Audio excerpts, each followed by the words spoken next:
era. Richard Quest has that story. Social distancing and air travel are contradictions in terms.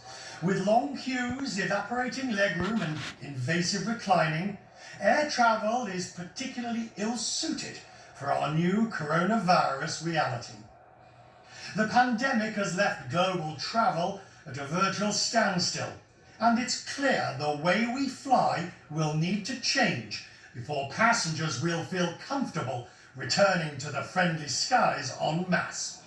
Before the crisis, there was this massive drive to maximise capacity on board, pushing the flying public ever closer together. Now, airlines must embrace the exact opposite.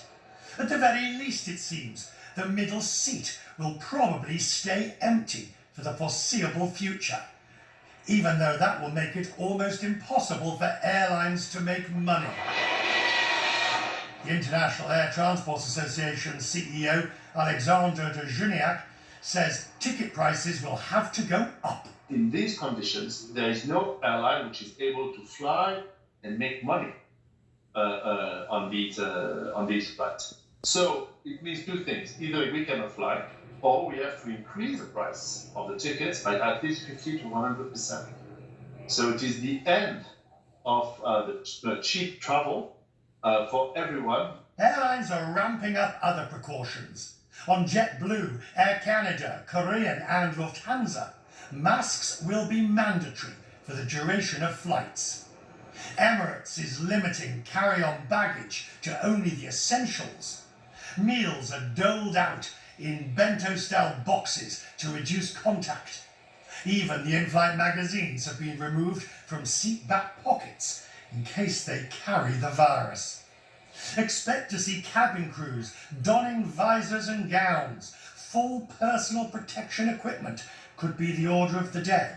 And Qatar Airways says it's doing thermal screenings of its crew. In spite of all these measures, Barry Diller, the head of Expedia, believes flying and social distancing are simply incompatible. The idea that you can take the middle seat out of an airplane and have any kind of, quote, social distancing is absurd. You can't. It does not work. Social distancing works when it's complete. You can maybe clean planes better. Yes, that would be good anyway.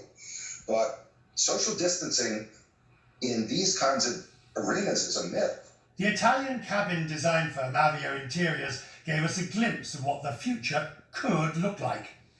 This shield could be fitted on existing seats, putting a barrier between passengers to increase isolation. A more extreme interior overhaul turns the middle seat around entirely to keep contact between passengers at a minimum. To be sure, the travel industry will reopen and we will take to the air again.